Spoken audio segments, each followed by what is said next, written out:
आज हम पढ़ेंगे अध्याय 8 मानव स्वास्थ्य और रोग। हम जानते हैं कि स्वास्थ्य किसे कहेंगे। स्वास्थ्य उसे कहा जाता है जब व्यक्ति जो है शारीरिक रूप से, मानसिक रूप से और सामाजिक रूप से स्वस्थ हो। हम समझते हैं कि यदि वो बीमार है, बुखार उखार है, सर्दी खांसी है या किसी और प्रकार से, तभी हम उसको बीमार समझते हैं, जबकि एक्चुअल में ऐसी स्थिति नहीं है। उसका शारीरिक के साथ साथ मानसिक अवस्था उसकी और साथ ही साथ उसका सामाजिक अवस्था भी स्वस्थ होना चाहिए। किसी भी व्यक्ति के स्वास्थ्य को प्रभावित करता है या मनुष्य जो है बीमार कब पड़ता है, तो वो हम देखें तो मनुष्य कब बीमार पड़ता है, कुछ आनुवंशिक कारणों से, है ना, कि जो है जन्म के समय से ही बेचारे को कुछ बीमारी है, या फिर वह जो है किसके कारण बीमार पड़ेगा कि उसको जो है संक्रमण हो जाए किसी प्रकार का, है ना, किसी प्रकार का क्या हो जाए, संक्रमण हो जाए बीमारी का। उसके बाद फिर जो है वह और कब बीमार पड़ सकता है, उसकी जीवन शैली, उसका रहन सहन, खान पान, आचार व्यवहार, व्यायाम, नियम, संयम, ये सब जो है उसको जो है उसके स्वास्थ्य को प्रभावित करता है।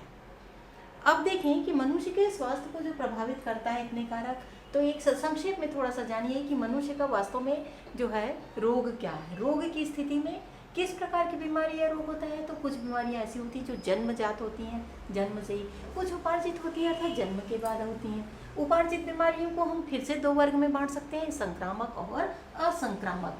संक्रामक यानी कि रोगी से दूसरे व्यक्ति में वह रोग बहुत शीघ्रता से या बहुत आसानी से फैल जाता है, जैसे कि सर्दी जुकाम है, टीबी है, टाइफाइड है ना, तो इस तरह से। अब असंक्रामक में क्या होगा कि रोगी से दूसरे व्यक्ति में वह बीमारी आसानी से नहीं फैलता।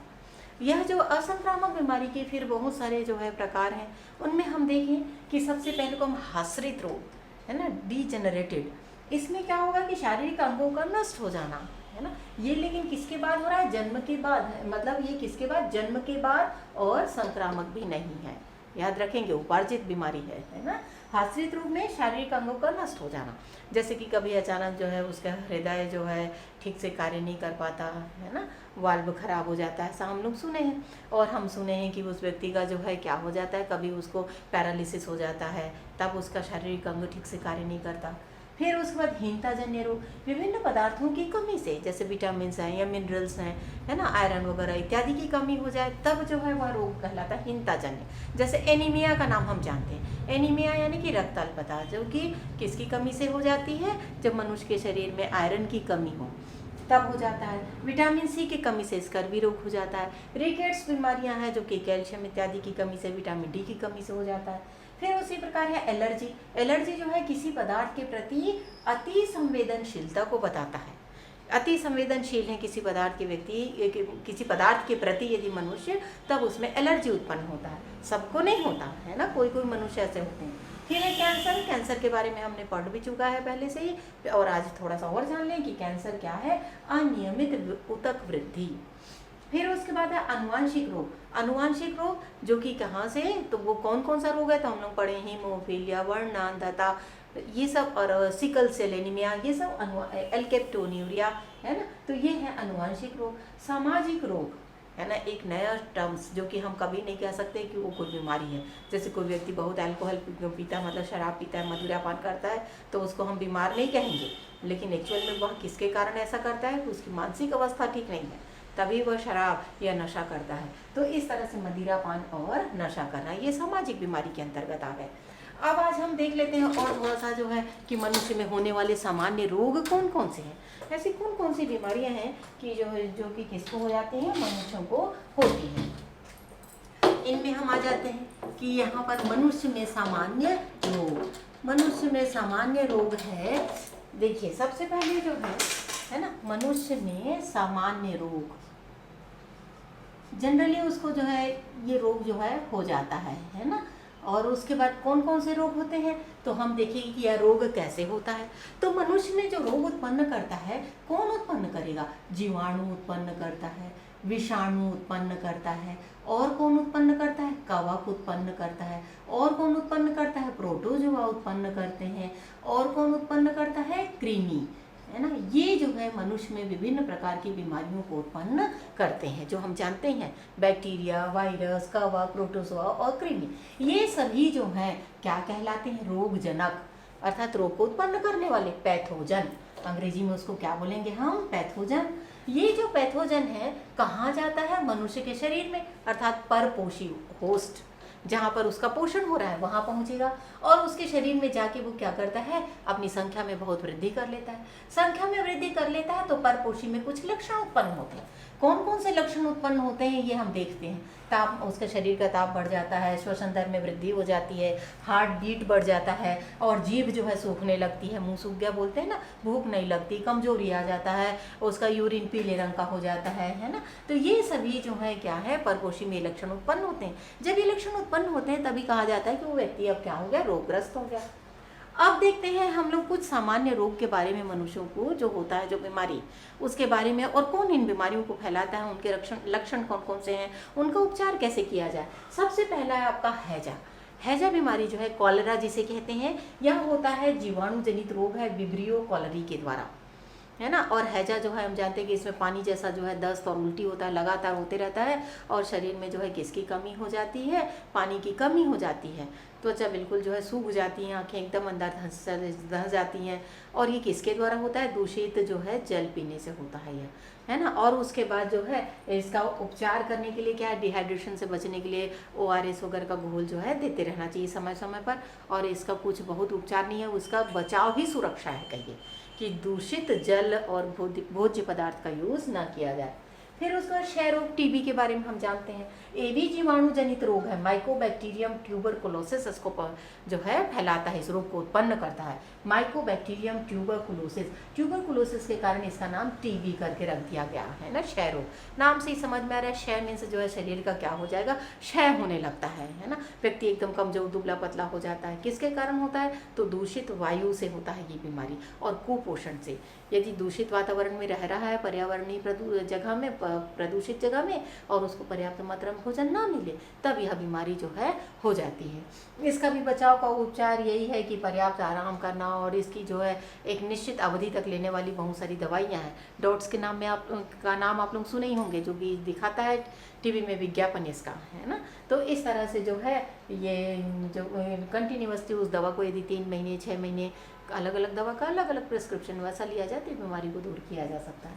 फिर है टाइफाइड। टाइफाइड जो है इसको कौन उत्पन्न करता है? ये भी जीवाणु जनित बीमारी, साल्मोनेला टाइफी उत्पन्न करता है। ये भी जो है दूषित भोजन, दूषित जल से होता है यह बीमारी, है ना। और निश्चित अंतराल के बाद जो है इसमें क्या आता है? बुखार आता है और गले के पास जो है दाना दाना जैसे हो जाता है, इसलिए इसका नाम मोती झरा रखते हैं। दाना दाना मोती के दाने जैसे दिखते हैं, मोती झरा भी कह दिया जाता है, सामान्य नाम इसका, है ना। और उसके बाद है न्यूमोनिया। न्यूमोनिया भी जीवाणु के द्वारा उत्पन्न होने वाला रोग है, स्ट्रेप्टोकोकस न्यूमोनी के द्वारा। ये जो है न्यूमोनिया रोग में जो है श्वसन संबंधी परेशानियां उत्पन्न होती हैं। ज़्यादा इसका प्रकोप बढ़ गया तो व्यक्ति की मृत्यु भी हो जाती है।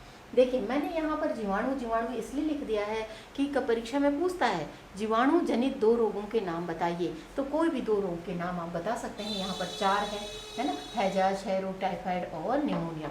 इन चारों में से कोई भी 2 का नाम लिख सकते हैं। कुछ आपसे नहीं बनता तो आप स्पष्ट लिख सकते हैं दूषित भोजन और जल के द्वारा ये बीमारी होती है। जीवाणु जनित रोग है इसलिए एंटीबायोटिक है इसका उपचार, प्रतिजैविक। इतना आप लिख सकते हैं, एक पॉइंट्स आराम से आपको नंबर मिलेंगे।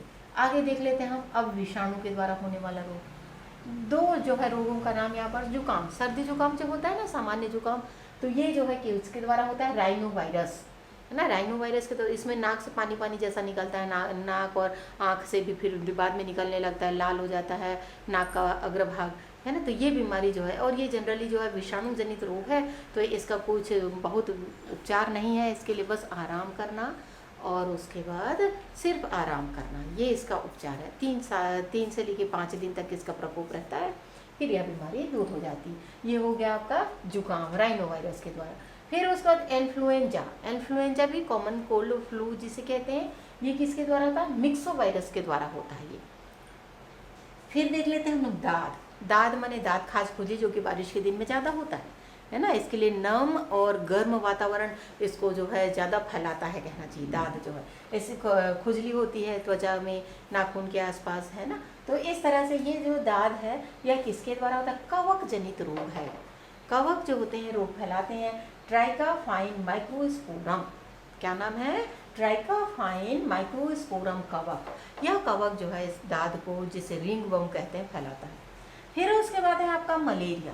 मलेरिया के बारे में आप लोग बहुत अच्छे से जानते हैं, है ना। मलेरिया एक ऐसी बीमारी है जिसको हम जानते ही हैं, बरसात में तो ज़्यादा इसका प्रकोप होता है, और भी अच्छे से जानते हैं। इसको कौन फैलाता है, तो ये जो है, तो आप लोगों के मन में बात आती है हमेशा कि मच्छर से होता है ये बीमारी, है ना। जबकि मच्छर जो है नहीं करता, इस बीमारी को नहीं फैलाता। मच्छर के शरीर में रहने वाला प्लाज्मोडियम परजीवी इस बीमारी को फैलाता है ना। ये जो है प्लाज्मोडियम एक प्रकार का क्या है, प्रोटोजोआ है। प्लाज्मोडियम एक प्रकार का प्रोटोजोआ। तो प्रोटोजोआ से होने वाले रोग में आ जाता है आपका मलेरिया। इसको फैलाता है प्लाज्मोडियम परजीवी, यानी कि जो है प्रोटोजोआ है। और यह जो है, इस प्लाज्मोडियम की 4 प्रजातियां होती हैं। प्लाज्मोडियम वाइवेक्स, प्लाज्मोडियम मलेरियाई, फिर उसके बाद प्लाज्मोडियम हेल्सीपेरम, फिर है प्लाज्मोडियम ओवेल। ये जो है इसके कितनी 4 प्रजातियां, और उसके बाद जो है इसके 2 कॉमन होस्ट होते हैं, है ना। होस्ट का मतलब जिनके शरीर में ये क्या रह सकता है, वहीं रहेगा और अपना जीवन यापन को पूर्ण करता है। 2 इसके परपोषी, 2 पोषक चाहिए, दोनों में से एक नहीं रहेगा तो इसका जीवन नहीं चलेगा, अपूर्ण हो जाएगा उसका जीवन चक्र। तो मलेरिया के बारे में आपको थोड़ा ज़्यादा पढ़ना है, इसको कभी कभी पूछता है ना। 4 नंबर का प्रश्न, प्लाज्मोडियम का जीवन चक्र। प्लाज्मोडियम का जीवन चक्र जो है किस प्रकार से होगा, तो हम बहुत कॉमन बीमारी इसलिए इसके बारे में जान लें। तो ये जो है देखिए, प्लाज्मोडियम का जीवन चक्र का यहाँ पर मैंने बनाया है। तो ये सबसे पहले तो आप देखिए कि क्या होता है। फीमेल एनाफिलिस मच्छर ने जब मनुष्य को काटा, तो मनुष्य का जो मनुष्य को काटता है ना, तो फीमेल एनाफिलिस के शरीर में जो रहता है प्लाज्मोडियम परजीवी, जो कि किस अवस्था में रहेगा, स्पोरोजाइट अवस्था में रहता है, और वो पहुंच जाता है मनुष्य के रक्त में, है ना। वो मुख से जो है लार के द्वारा उसमें पहुंच जाता है, जो है उसके मनुष्य के खून पीता है मच्छर। तो अब वहां से वो पहुंच जाएगा यकृत में। यकृत में जाने के बाद यकृत कोशिका में प्लाज्मोडियम परजीवी का क्या होता है, अलैंगिक जनन, अर्थात वो अपनी संख्या में उत्तरोत्तर वृद्धि करता है, वृद्धि कर लेता है बहुत ज़्यादा संख्या में। तब जो है वो रक्त जो है लाल रक्त कणिकाओं में, और लाल रक्त कणिका के अंदर भी वह परजीवी प्रविष्ट होने लगता है। जब उसके अंदर प्रविष्ट हो जाता है तब ये कहलाता है साइजोगोनी अवस्था। पहली अवस्था स्पोरोजोइट, जो कि मच्छर के लार में था। अब वो मनुष्य के शरीर में पहुंचा, तो यकृत में जब पहुंचा, वहां से लाल रक्त कणिका में पहुंचा, तब वो कहलाया साइजोगोनी अवस्था। साइजोगोनी अवस्था के बाद लाल रक्त कणिका के अंदर वो जाएगा और हीमोग्लोबिन को उससे अलग कर देगा लाल रक्त कणिका से, और हीमोग्लोबिन से क्या बना लेगा, हीमोजोइन बना लेता है, एक विषाक्त पदार्थ जो कि अब उसके रक्त में मिल गया। हीमोग्लोबिन की जगह में हीमोजोइन मिल गया और वह विषाक्त होता है। इसलिए जो है नई जो और दूसरी अन्य आरबीसी थी जो लाल रक्त कणिका, उनको भी वह संक्रमित कर देता है, और इसके बाद उस व्यक्ति को अब कंपन के साथ साथ बुखार आने लगता है। तो मलेरिया बुखार में आप लोग जानते हैं, मनुष्य जो है कांपता है और बुखार आती है, यह अवस्था आ जाती है। यह अवस्था कहलाती है मेरोजॉइट। 3 अवस्था याद रखेंगे प्लाज्मोडियम परजीवी का, स्पोरोजॉइट, साइजोगोनी और मेरोजॉइट, है ना। ये तीनों अवस्था कहाँ हो रही है, मनुष्य के अंदर, मनुष्य के शरीर में, है ना, और इस तरह से मनुष्य में। अब उसके बाद यहाँ पर पहुँचने के बाद मनुष्य का लाल रुधिर कणिका में जो है युग्मक जनक अब रहता है, किसका, प्लाज्मोडियम का। यह युग्मक जनक अब फिर मच्छर ने इसको काटा, तो वो मच्छर के लार में पहुंच जाएगा, मच्छर के शरीर में पहुंचा, मच्छर ने खून को पिया और अपने हाथ में ले गया। आंत्र में जाकर युग्मक जनक से अब युग्मक बन जाता है और युग्मक का निषेचन हो जाता है और उसका परिवर्धन। जब निषेचन और परिवर्धन हो जाता है तब बन जाता है स्पोरोजॉइट। क्या बना, स्पोरोजॉइट। यह स्पोरोजॉइट जो है अब मच्छर के आंत से उसके मुख में आ जाता है ना, और उसके बाद वो कहलाया लार ग्रंथि में, मुख में स्थित है लार ग्रंथि, वहाँ पहुँच गया। और उसके बाद मच्छर की लार ग्रंथि में स्पोरोजॉइट्स विद्यमान रहते हैं, और अब वह मच्छर जो है फिर मनुष्य को काटेगा, तो यह स्पोरोजॉइट पुनः जो है मनुष्य के कहाँ पहुँच जाएगा, रक्त में, और वहाँ से यकृत। इस तरह से उसका जीवन चक्र निरंतर चलता रहता है। और उसके बाद ये है प्लाज्मोडियम का जीवन चक्र। और कौन सी बीमारी, मलेरिया। मलेरिया के बाद देखें एक और कौन सी कॉमन बीमारी है जो कि मनुष्य को हो जाती है ना। तो मलेरिया के बाद जो है हम देख सकते हैं कौन सी बीमारी आ गई, तो आप देखिए अमीबिएसिस। अमीबिएसिस यानी कि पेचिस। यह एंट अमीबा हिस्टोलिटिका के द्वारा होता है। पेजिस बीमारी सब जानते हैं, बारिश के दिनों में होता है, अर्थात दूषित जल और दूषित भोजन के द्वारा मक्खी इसको फैलाती है ना, दूषित जो है भोजन को दूषित कर देती है और वो जो है वहाँ, और उस भोजन को यदि व्यक्ति खा ले तो यह बीमारी हो जाती है, पेचिस की बीमारी है ना। पेट में दर्द होता है मरोड़ के साथ जो है, और उसके बाद जो मल में जो है म्यूकस निकलता है, कभी कभी ब्लड भी आ जाता है। तो इस तरह से अमीबियासिस। और उसके बाद अगला बीमारी है आपका हाथी पाँव। हाथी पाँव को कहा जाता है एलिफेंटिएसिस। एलिफेंटिएसिस हाथी पाँव रोग कह दिया जाता है, क्योंकि मनुष्य का पैर जो है क्या हो जाता है, हाथी जैसा मोटा मोटा हो जाता है, हाथी के पैर जैसा, है ना। और क्यों होता है, तो ये बीमारी वास्तव में जो है हम लोग जानते हैं कि मच्छर काटने से होता है, तो हम लोग अक्सर बोल देते हैं मच्छर के द्वारा होता है, जबकि मच्छर नहीं, अपितु इसको फैलाने वाले कृमि है। उस कृमि का नाम है उचुलेरिया। क्या नाम है? उचुलेरिया ब्रोंकाइटाई, है ना, उचुलेरिया ब्रोंकाइटाई। उचुलेरिया ब्रोंकाइटाई जो कि वह कृमि क्यूलिक्स मच्छर के शरीर में रहता है, और जैसे ही वो मच्छर जो है मनुष्य को काटा, वही उसके रक्त में गया और रक्त में जाने बाद अपनी संख्या में वृद्धि कर लेता है और ऊतक इत्यादि जगह वो अपने विषाक्त पदार्थ को उत्पन्न कर देता है। और कहाँ पहुँच जाता है मालूम? जहाँ जहाँ शरीर का जोर होता है, पैर में जितनी लसिका ग्रंथियाँ हैं वहाँ पर वो ज़्यादा अफेक्ट करता है, इसलिए पैर जो है लसिका ग्रंथियाँ फूल जाती हैं। फूलने से जो है ऊतकें भी फूल जाती हैं, ऊतक टिश्यूज फूल जाते हैं और पैर जो है हाथी पाँव जैसा मोटा मोटा हो जाता है। उचुलेरिया ब्रोंकाइटाई याद रखेंगे, कृमि के द्वारा होता है हाथी पाँव बीमारी। उसके बाद अगली बीमारी के बारे में हम देख लेते हैं, एस्केरिएसिस। एस्केरिएसिस जो कि एस्केरिस गोल कृमि, हम बहुत पुराने समय में पहले क्या होता था कि बच्चे जो है धूल मिट्टी में खेलते रहते थे, तो जो है वो मिट्टी को खा लेते थे, तो उनके शरीर में मिट्टी में रहता है इसका अंडाणु, और वो अंड जो है पहुंच जाता है शरीर में, उसका अंडा लार्वा पहुंच जाता था और वो कृमि बना लेता था। तो वो जो है जब वो छींके खांसे बच्चा के पोटी, ये सबसे गोल कृमि के रूप में बाहर निकलता था गोल कृमि। बहुत ही बेकार बीमारी, लेकिन अब तो बहुत अच्छा हो गया है कि लोग अब जागरूक हो गए हैं, सफाई से रहने लगे हैं। लोगों के घरों में बहुत ज़्यादा बच्चे नहीं होते, पहले के घर में 8-8, 10-10 बच्चे रहते थे, सब जानते हो आप लोग। अब सबके 2 या 3 बच्चे, ज़्यादा से ज़्यादा 4, तो उतने लोगों का जतन सब कुछ कर लेता है ना। अब जो है लोग शिक्षित भी हो गए हैं, तो धूल मिट्टी में भी नहीं खेलते बच्चे, ना मिट्टी खाते, नहीं तो पहले ऐसा करते थे। तो ये गोल कृमि एस्केरिएसिस करके वो बीमारी हो जाता है। अब उसके बाद हम देखें कि जो है इतनी सारी बीमारियों के बारे में हमने देखा, करीब करीब जो है कितना 10-11 बीमारियों के बारे में, है ना। 8 तो यहीं पर लिखा हुआ है। 9वां बीमारी मैंने आपको बताया, कौन सी बीमारी बताई? अमीबियासिस, पेचिस कह लीजिए। फिर उसके बाद 10वां बीमारी हाथी पाँव, और उसके बाद गोल कृमि। ये सब बीमारियों का उपचार अब हम आधुनिक युग में है, कह लीजिए। बायोटेक्नोलॉजी का इतना विकास हो गया है कि नई नई दवाइयों का खोज किया जा रहा है, एंटीबायोटिक्स तैयार किए जा रहे हैं जैव प्रौद्योगिकी के द्वारा, बायोटेक्नोलॉजी के द्वारा, और उससे बहुत सारी बीमारियों का उपचार जो है आसानी से किया जा सकता है। तो सामान्य बीमारियों के बारे में आज हम पढ़े। अब नेक्स्ट चैप्टर में हम पढ़ेंगे प्रतिरक्षा तंत्र के बारे में। Okay, thanks.